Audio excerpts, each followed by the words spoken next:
Mirage's developers say we can alter and tweak the behavior of our tools. A very easy place to hear this is at 9:37 in the trailer developer breakdown. This is fantastic news, or it would be if they're keeping some things in mind as they work on this feature. Namely, what matters is that these modifications to item behavior are reversible, and if the plan isn't already to let us change them back to their base behavior, myself and several other community members I spoke to really hope the dev team considers that. The existence of skill trees has also been confirmed, and two critical questions I have right now are, 1. Are skill trees actually these tool modifications? Are these two features one and the same? Or are tool modifications nested inside skill trees as part of that system? 2. Whether they are or aren't, are the skills we'll be able to acquire possible to reset as well? Because again, if they aren't, they really should be.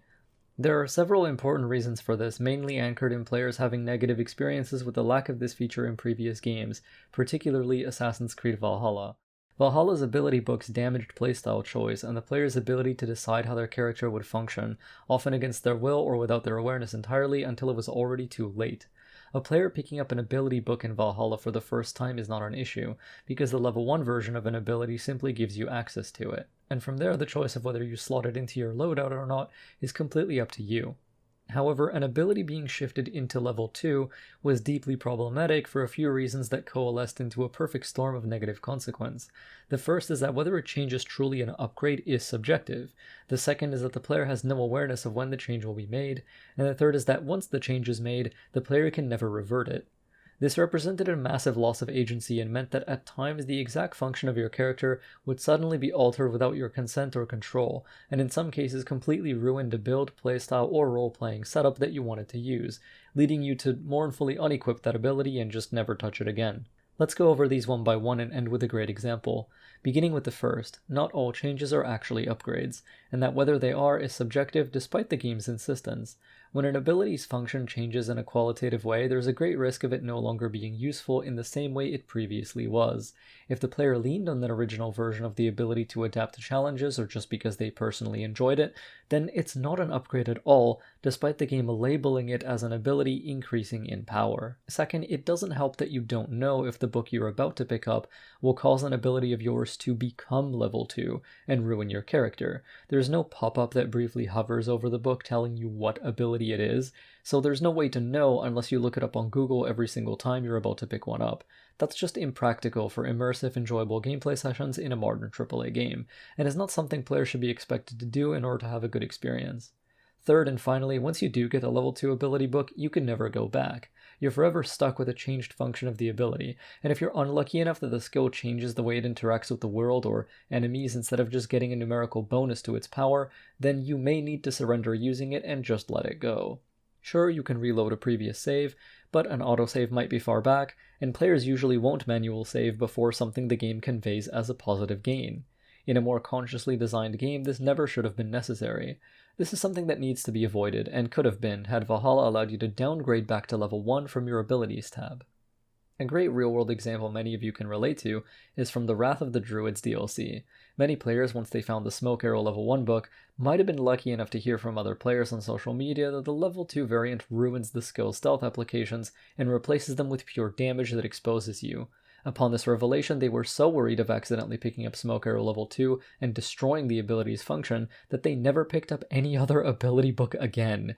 Meanwhile, players who didn't do this or forgot about which monastery it was in eventually did pick it up in a moment of absent-mindedness and ended up with a ruined smoke bomb that was useless to them as a stealth verb. This also coincided with a moment in the game's lifetime when the stealth and detection systems were at their absolute worst, and the saving grace of the smoke bomb cutting line of sight and stunning enemies was one of the only ways to salvage the experience into being somewhat enjoyable for players who actually bought the game to have fun sneaking around. Valhalla isn't the first time in the series something like this has happened. In fact, one of the earliest examples goes farther back than you might realize, though it's much less extreme, and there wasn't much cause for complaint back then. The poison upgrade in AC Brotherhood that switches its effect to fast poison is another example of something that actually damages the action's usefulness. Fast poison being considered a quote-unquote upgrade is a complete misidentification of why poison is even strong or used by players in the first place. It's not what happens at the end of it that's helpful, it's what happens in the middle, between the jab and the enemy dying.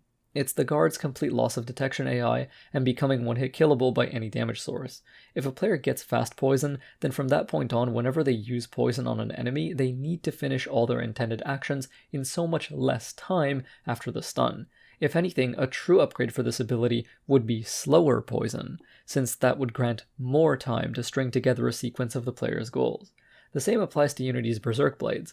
If we could slow those down and delay the Berserk effect even longer, this tool would suddenly gain an immense amount of power, and it's already quite strong as it is. Likewise, the enemy going Berserk faster being labeled as some kind of improvement would be completely missing the point. The player doesn't benefit from that state being triggered earlier if what they want is the stun effect. Just another example of how an upgrade can in fact be the exact opposite, and that whether a change to a mechanic is an improvement is not only emotionally subjective, but also empirically dependent on the practical ways it will be used. If an item or skill loses its function, or that function becomes less helpful after its upgrading, then that's not an upgrade, it's a downgrade, and many times players will only be aware of this once it's already too late. Better not make that mistake on your next playthrough, if you ever do one. Being able to swap back to the verb's original behaviors would have immediately rectified the downside of an item no longer being useful, and made us feel free to experiment more. Speaking of experimentation, that's a whole other valuable effect of freely being able to toggle back and forth. The value of being able to switch playstyles is multifaceted, and I'll talk about a few reasons, but this is not an exhaustive list. Still, it should get you thinking in the right direction. I'll list a few of these out and then cover them one by one. These are expression variety, challenge adaptation, elective difficulty, aesthetic comfort, and longevity and replay value. When you hear someone talk about expressing themselves, typically it either involves the clothes they're deciding to wear or the things they choose to say, write, or create openly. In gaming, we definitely have clothing choices depending on the game, but player expression isn't just cosmetic, it's also mechanical. The kind of actions your character is able to do, when chosen and configured by you, become you. They become your way of telling the game world who you are, and this reflects back on yourself or if you're showing the game off to someone else, whoever is watching. This can be used to roleplay as a specific type of character, even in many games that aren't labeled as RPGs, or just for variety's sake to shake up your experience if you feel it becoming stale. Using actions that we resonate with or enjoy in games is a big part of their appeal, but crucially for some players the loadout and playstyle you use at the beginning of a game may not be exactly the same by the time you reach the end credits. For example, you might stumble into new and interesting abilities or tools that you didn't know you would love as much as you did. If you're able to swap your playstyle over to support them, you're now enjoying the game more and you don't feel punished for experimenting early on. And of course, by letting us reconfigure or respec our playstyle, the game becomes more friendly to experimentation in general. If you try something early but realize it didn't work the way you assumed, or it turns out you don't like it, there's no lasting penalty for giving it a try, which means you're less afraid to check out different approaches. This makes the game feel richer and is a way of giving the player the keys to create their own variety. Not every player will make use of this, but almost every player will appreciate the option. Adapting to challenges or responding to unique threats is another strength of playstyle switching or respecing. Put simply, it allows you to fight smarter, not harder. Sometimes you may be faced with an enemy or situation that annoys you or gives you a hard time. One option that's almost always present is to just be sick at the game and outplay them with raw mechanics. But in a game that lets you alter your playstyle fluidly, another option is to use your mind. This kind of approach rewards players for thinking and creatively devising solutions to difficult challenges that trivialize them or make them easier. It appeals to the scientists, the scholars, the analysts in our ranks. This is itself a kind of fantasy, that you transcend the powers of your enemy by understanding them well enough to shut them down or deny their every advantage. When done well, this isn't necessarily an easy I win button either, since in those situations, you likely need both knowledge and some level of skill to put it into practice. The reason for this is that if you're switching to a playstyle that's effective, but that you have not been practicing because you started the game playing something else, you're going to have to put in some training to get used to it in order to actually clear whatever's in front of you. Otherwise, you just prefer to stick to your original style until you make it work. This is a case in which playstyle switching heavily rewards cleverness and analysis, but also incentivizes and encourages the player to try out more mechanics and features they might have overlooked.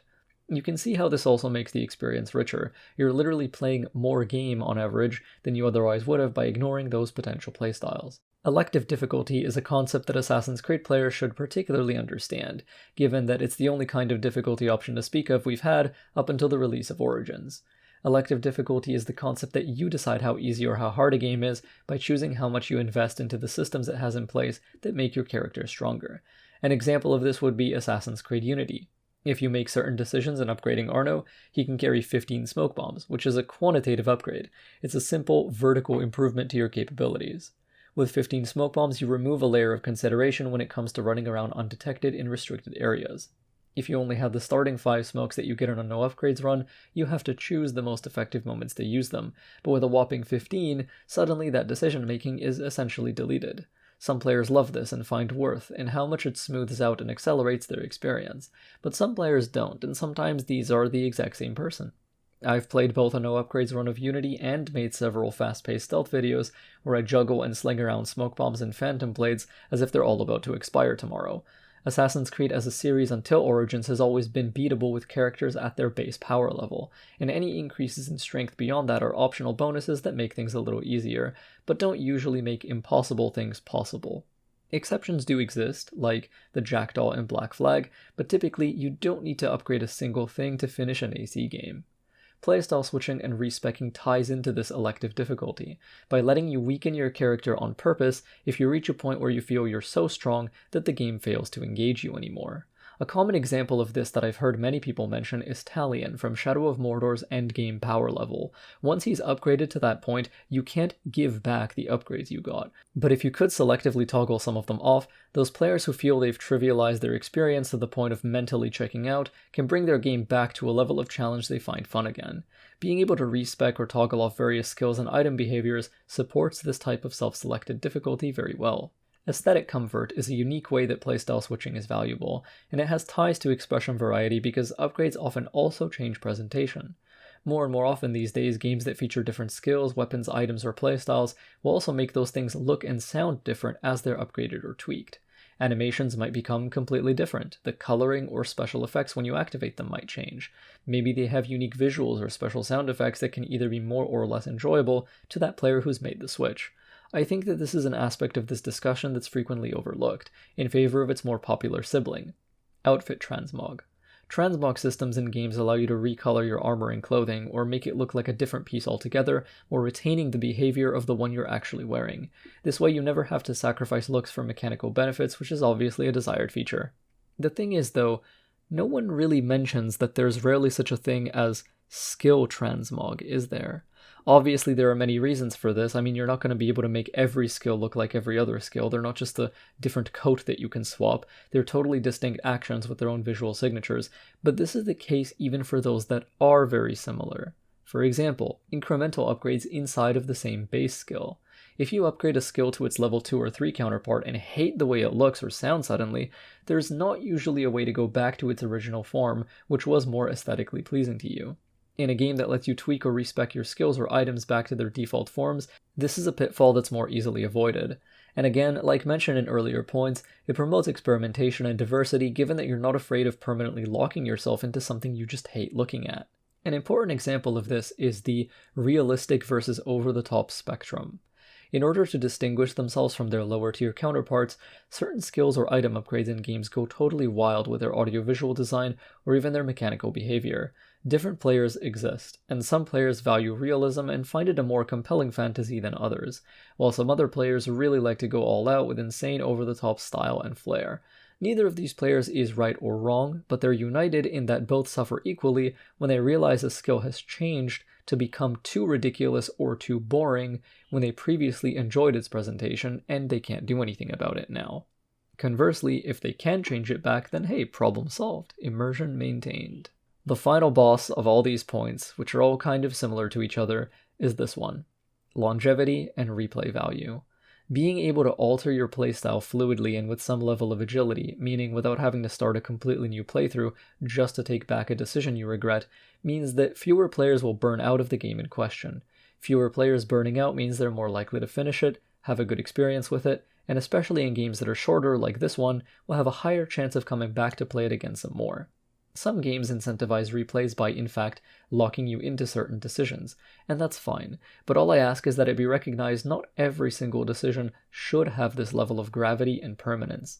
Changing your skills or tools in an open-world action stealth game hardly warrants this rigid level of permanence, and our player character's literal agility would be accentuated by granting him some operational agility or progression agility as well. Being able to pivot your playstyle whenever you want makes you want to try things out more often, and if we're able to freely explore the open world at the end of the game, then this kind of feature also dramatically boosts this game's playground factor. Now, you don't need to start a new save if you just want to be creative and run around having fun with certain setups or loadouts. Now you can just enjoy your endgame save data and have a good time testing out your various ideas. Because this enhances a player's ability to learn new mechanics, it also means that when they do decide to go for that new game replay, they'll know what they want to try this time and will immediately aim for that, giving them even more excitement and motivation to play your shorter, tighter game a second time. While I don't want to go into too much detail because this video isn't about them, 2 games I've played recently that really embrace this philosophy of playstyle switching and pivoting are Thymesia and Destiny 2. Thymesia is an indie action game with skill trees and various secondary weapons, which the player can switch between at any checkpoint for free. This feature has been applauded by everyone who played and enjoyed this game, since it can be a tactical choice to take back your spent skill points in one part of Corvus's expertise, then apply them elsewhere in order to get through an area or boss, all of which makes you feel smart for understanding the game, knowing what could help you, and then putting it into action via clever respeccing. Destiny 2 is a shared world shooter that's greatly defined by its different classes, as well as subclasses. Within a particular class like Hunter, there are several elemental subclasses that give your character a different vibe, and many different skills that stem from these distinct subclasses. Those skills can be altered and modified using aspects and fragments, which are quite a granular system that allows for some fun player expression. Destiny 2 even has a solution to the potential power imbalance that being able to swap playstyles at a moment's notice can have. You can't do it in certain difficult content. If your equipment is locked, you have to proceed with whatever you're using. But crucially, the rest of the 90% of the game doesn't work like this. The value of the added challenge of being forced to commit to your playstyle isn't worth the loss of expression in most of the rest of the game, which is part of why it's not pushed onto the player, except in those places and activities where the heightened challenge makes sense. Both of these games recognize that being able to pivot your playstyle and swap the behaviors of your grenades, secondary weapons, or skills back to their default forms has a ton of worth to a lot of players, and gives those players a more enjoyable experience. If anything, they've almost spoiled me with some really conscientious game design in this regard, and I hope that Mirage doesn't let me down in this area. Being able to upgrade and tweak our tools is important and exciting, but I think we can all agree that it's much less exciting if that means we can never change them back. As we've just learned, this is for a bunch of reasons. Whether it's because you can never truly know if you'll like the changes to a tool or skill until you actually try them, or because shifting your style to counter difficult challenges is mentally satisfying and rewards creative thinking, or even because the chance to switch around provides the chance to make the experience your own and keep enjoying it for longer. Any one or even all of those are good reasons for why we need reversible tool upgrades in Assassin's Creed Mirage. Thank you so much for listening, may fog shroud you, and may the night keep you safe.